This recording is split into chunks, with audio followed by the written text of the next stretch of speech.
I remember the day Matthew stepped into my life as if it were yesterday. I was tucked away in a cozy little cafe, nursing the cheapest coffee on the menu while attempting to sort through my jumbled thoughts. That's when he walked in, effortlessly resembling the character from a movie scene. There were no dramatic lights or sweeping soundtracks, just the soft jingle of the door and the mingled scents of stale coffee and his cologne filling the air. "Mind if I sit here?" he asked, his smile radiating warmth as he gestured toward the empty chair across from me.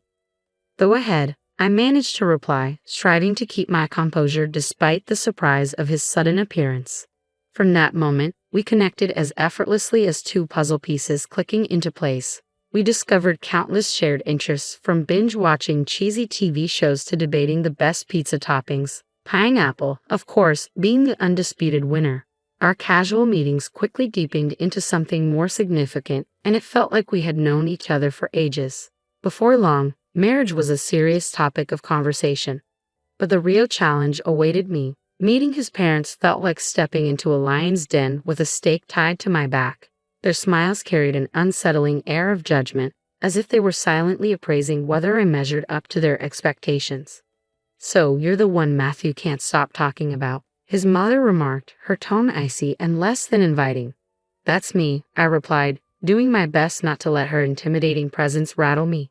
It didn't take long for them to express their desire for a prenup. While I had no interest in their wealth, their approach left a sour taste in my mouth. "I'll sign your prenup," I said, "but here's my condition. If one of us cheats, the cheater owes $320,000. Matthew's expression turned to shock, as if I had splashed him with ice-cold water. "Babe, I'd never cheat on you," he insisted, looking genuinely earnest. "Yeah, well, my ex said the same thing before I caught him red-handed," I shot back. It was all or nothing. Matthew eventually conceded, though his parents were far from pleased. We thought that settled things, but more surprises were in store. One evening, curled up on our creaky old couch, a piece we often discussed replacing but couldn't bear to part with because of the memories, it was easy to get lost in planning our dream trip to Italy. The gentle hum of the TV faded into the background as we animatedly discussed our plans for Catania. "Imagine it, Matthew. The food, the wine, the art.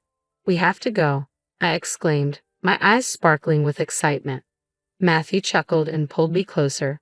"Janice, you had me at food, but let's be real, our bank account is more suited for backyard camping than jet-setting to Catania." I playfully nudged him. "Then we'll save up. We can cut back on things we don't need, like your video games." "Not the video games," he feigned horror. "Take my shirts, my shoes, even my precious coffee maker, but please spare the games." We both laughed. That playful banter was typical of us, dreaming big while embracing the simplicity of our lives, finding joy not just in grand adventures but also in the little things. On Saturday mornings, Matthew would attempt to cook breakfast. He wasn't exactly a culinary wizard, but he had perfected scrambled eggs and toast, which he served with pride alongside his less than stellar coffee. "I'm feeling scrambled eggs today. What do you think?" Matthew asked as he headed to the kitchen. "Only if you promise not to burn the toast this time," I teased, taking over the coffee duties. One day, while we were doing the dishes, a mundane chore that felt special simply because we were doing it together, Matthew broached a topic we had been dancing around. "Janice, we need to talk about, starting a family," he said, breaking the comfortable silence. I paused, a plate in hand. "I know, it's just scary, isn't it? What if it doesn't work out for us?" Matthew dried his hands on a towel and turned to face me. "Then we'll face it together. But we won't know until we try, right? How hard can it be?" He chuckled, affection lacing his voice. "Famous last words, huh?" I replied, knowing that was us, facing whatever life threw our way together. But then his mother began dropping not-so-subtle hints about grandchildren. "Janice, dear, when are you going to give me some grandbabies? You're not getting any younger, she'd say, her voice sweet but her intentions crystal clear. I'd bite my tongue, flash a smile, and chirp, "We're on it, right, Matthew?" He'd chime in, "Mom, chill out. These things don't happen overnight." As time passed, the pressure mounted, not just from his mom but from within ourselves. We both longed for a family, but things weren't unfolding as we'd hoped. Our home often felt tense, especially with Kayla, Matthew's sister, adding to the strain. She had taken up the new hobby of making my life difficult. her sharp words cutting through the peace we tried to maintain. Everything came to a head one Sunday during what was supposed to be a serene and easygoing lunch. Just as we were about to start eating, Kayla barged in uninvited, and the atmosphere tensed immediately. Her eyes swept the room like a hawk surveying a battlefield. "Well, isn't this a quaint little setup?" she sneered, eyeing the modest meal I had prepared. I forced a smile, trying to keep the peace amidst the brewing storm. "It's just a simple meal, Kayla. Nothing fancy. Please have a seat," I said as we gathered around the table.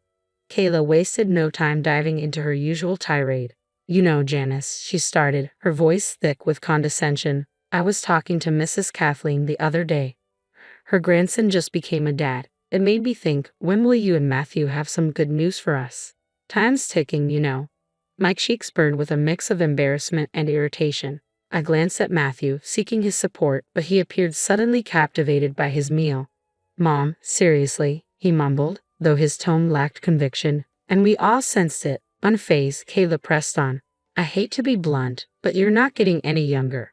You work hard for your money, Matthew.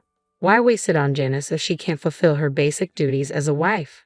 Hiring help for cleaning and cooking would be much more efficient, don't you think?" That comment was the final straw. "I'm doing my best here, Kayla," I blurted out. "It's not like I don't want children. And as for the house and cooking, I didn't realize marriage came with a job description." Kayla scoffed. "Marriage isn't a free ride, Janice. You have responsibilities, and frankly, you're not meeting them." Tension thickened the air, and tears welled in my eyes, but the deepest wound came from Matthew's silence. When he finally spoke, it wasn't to defend me. "Mom's right. Maybe we should consider getting some help around here. It would take some pressure off you too," he suggested. His words felt like a betrayal, and I suddenly felt starkly alone. As Kayla's visits became more frequent, so did her criticisms. She scrutinized every corner of her home, pointing out flaws. "You call this clean?" she sneered. "Looks like a pixie to me." Then came the jabs about my appearance. "Is that what you're wearing? A wife should dress to please her husband. No wonder Matthew seems exhausted. He comes home to this." I tried to stand my ground. "Kayla, I dress for myself, not for Matthew. He's tired because he works hard, not because of my outfit." But it was futile. Kayla had made up her mind about me, and nothing I said could sway her. Matthew's lack of support cut deep. Every night after his mother left, we would argue. "Why won't you defend me? She's bulldozing over us, and you just stand by." "Janice, she has her ways." "What do you expect me to do? Kick my mom out?"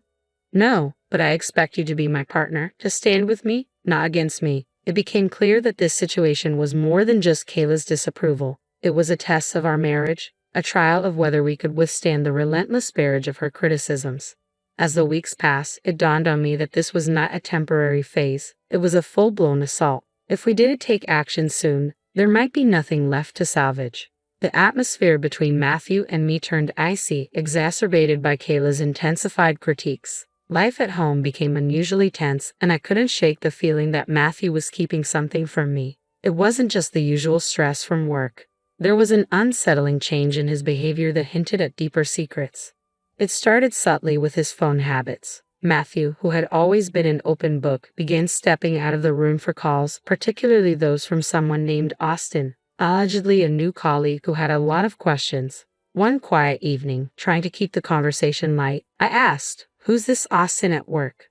Matthew's reaction was instant and telling. His body stiffened, and he looked away, a clear signal of his discomfort. "Just a new guy at the office. Really inquisitive," he answered too quickly, avoiding my gaze. But there were more troubling signs. Matthew, who had previously been indifferent to fashion trends, started transforming his wardrobe. Out went the graphic tees and faded jeans, replaced by neatly pressed shirts, sleek trousers, and even a new cologne that lingered around him each morning. "What's with the new look? Planning to model for a department store catalog?" I joked, trying to mask my growing concern. One morning, as Matthew styled his hair in a new way, I joked, "Planning to model for a catalog." He gave a nonchalant smirk. "Why not spruce things up a bit? No harm, right?" But the late nights began to pile up. "Sorry, love. This project is killing me. I'll be home late," his text would read, night after night. Often, it wasn't until the early hours of the morning that I'd hear the key turn in the door. Something felt off, a gnawing sense of unease that wouldn't fade. Driven by a mix of fear and a desperate need for the truth, I hired a private investigator, a decision that felt like it belonged in a melodramatic detective series. The results were just as dramatic. Inside a plain envelope were photographs and a voice recording. The images showed Matthew with another woman, their closeness unmistakable, while the intimate conversations on the recording shattered any illusions I'd held. Here was a man in love, but not with me. As I sat alone, absorbing the cold truth laid bare on my kitchen table, I realized these pieces of evidence could be crucial if our marriage crumbled into a divorce. The photographs transformed memories of our shared life into jagged fragments of betrayal, and the voice recording taunted me, echoing every tender word he'd ever spoken to me. Yet I kept this devastating discovery to myself, bearing the weight of heartbreak alone. I wasn't ready to confront him. Not yet. I needed time to plan and figure out how to approach the likely end of our marriage with some semblance of grace. In the days that followed, Matthew and I continued our charade. He wore the mask of the affectionate husband while I played the role of the content wife, our conversations peppered with artificial laughter and hollow words. "Everything all right?" he would ask, concern lacing his voice. "Just tired, you know. Work's been crazy," I would reply, the lie tasting sour in my mouth. Then one day, as I passed by Matthew's slightly open office door, the truth spilled out. He and Kayla were discussing not trivialities, but the future of our relationship, with grave seriousness. "I can't do this anymore, Mom," Matthew confessed, his voice heavy with weariness. "It's not just about Janice not having kids, it's more than that. I feel like we're just coexisting, not truly together." Kayla's response was razor sharp. "But think about it, Matthew. She hasn't given you a child. What else does she bring to our family?" Her words were cold and calculated, and the weight of their implications confirmed the lonely path ahead. This wasn't merely a rough patch. It was a profound disconnect that might be irreparable. As I stood there, feeling the fabric of our marriage unraveling, I knew tough decisions awaited me, decisions that would redefine my future. "We can't miss out on a generous gift from her, can we?" Kayla's cynical tone pierced me deeply. They had a plan: keep me around just long enough to enjoy the lavish gifts from her upcoming birthday celebration before cutting ties without a second thought. "Just a bit longer," Kayla had said, her venomous smirk etched into my memory. I stood frozen, fury and disbelief coursing through me. It was clear they intended to discard me as easily as crossing off an item on a grocery list. The stain of betrayal ignited a fiery determination within me. They saw me as nothing more than a pawn in their twisted game, but I was resolute in proving I was no one's fool. A few days later, we sat down for a family dinner that felt more like a scripted play than a warm gathering. Kayla, with a calculated smile, turned to me. "So, Janice dear, what do you have planned for my birthday? Something special, I hope." I met her gaze with a calmness that belied my inner turmoil. "Actually, Kayla, I've been thinking about arranging a dinner at the city's most exclusive restaurant, an evening you won't forget." Her eyes sparkled with greedy anticipation as she exchanged a satisfied glance with Matthew. They thought they had cornered me, but little did they know, I was already steps ahead in a different game. "Oh, Janice, that sounds wonderful. Just close family, keep it intimate," Kayla purred with feeding sweetness. "Absolutely, Kayla. We'll make it a night to remember," I replied, the words tasting like ashes in my mouth. The weeks leading up to Kayla's 60th birthday felt like a march toward a day of reckoning, each of her smirks and Matthew's dismissive nods fueling my resolve. My plan was simple yet bold: host the lavish dinner as a supposed gesture of goodwill, then spring a monumental surprise. As the plans unfolded, the devil lay in the details. The night before the party, our home was charged with silent tension. Matthew lounged on the couch, absorbed in his phone. "Everything ready for tomorrow?" he asked, not bothering to look up. "You could say that," I replied, my voice steady despite the storm brewing within me. The day arrived, and as guests filled the opulent dining room we had reserved, the air was thick with anticipation. My heart raced, not with nerves but with the thrill of the imminent revelation. Kayla, basking in the spotlight, reveled in the grandeur. "Oh, Janice, you've truly outdone yourself." "This place is divine," she announced, her voice carrying across the room. As the evening progressed, laughter and stories filled the air, masking the undercurrents of tension swirling around us. Just as dessert plates were cleared, the moment I had been waiting for arrived. The waiter approached discreetly, whispering the staggering cost of the dinner, $10,000. I handed over my credit card, unnoticed by most, when suddenly, as if on cue, Matthew dropped his bombshell. Janice, it's time for the truth. I'm done with this. With us. I want a divorce, he declared, his words cutting through the festive noise and suffocating the atmosphere. Before I could fully process his statement, Kayla interjected sharply. Well, now that it's out in the open, it's best you leave, Janice. Tonight is about family, and you're no longer part of ours. The room fell into stunned silence, every gaze fixed on me. Yet I refused to crumble. With composure I didn't know I possessed, I prepared to face the storm. I hardly felt the weight of my decision as I rose from my seat, nodded curtly, and walked out without a word. The chill of the night air hit me, a stark reminder of the finality that loomed ahead. As I made my way to a friend's apartment, the night closed in around me, reflecting the cold journey I was about to undertake. But I walked on, resolved to forge a new path from the wreckage of my past. With steely determination setting in, I finalized my plans and packed my essentials, transforming the numbness of betrayal into decisive action. This was not just the end of one chapter, it was the beginning of another. As I zipped up my last suitcase, my phone buzzed insistently. I tried to ignore it, but curiosity got the better of me. Kayla's frantic voice blared from the other end. Janice, the payment didn't go through. You need to fix this right away.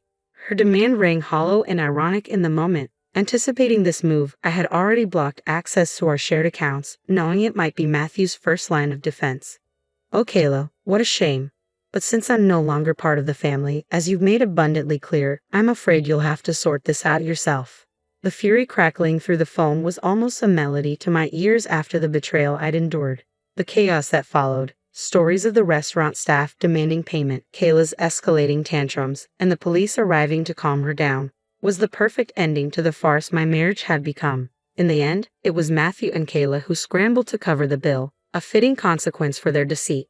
The morning after the dinner felt like waking up after a storm. I returned to what had once been our shared home for one last time, divorce papers in hand, ready to confront the remnants of our relationship. The atmosphere was electric, almost palpable, as if it could be sliced with a knife. Matthew and Kayla were in the middle of a heated discussion, their animosity thick in the air. You've got some nerve showing up here after last night, Matthew spat, his expression twisted with anger. Great, you've humiliated us in front of the entire city. Do you understand what it's like to have the police called because of your antics? People were laughing, Kayla added, her words sharp as knives. I faced their fury with a calm I barely felt inside. Is shame your primary concern right now? I retorted, tossing the divorce papers on the table and placing the damning photos of Matthew's infidelity on top. Matthew's face drained of color as he picked up the photos, his mother looming over his shoulder. Their anger quickly dissolved into shock, then morphed into panic as the gravity of the situation sank in. And let's not overlook the prenup, shall we? I continued, my voice steady and unwavering.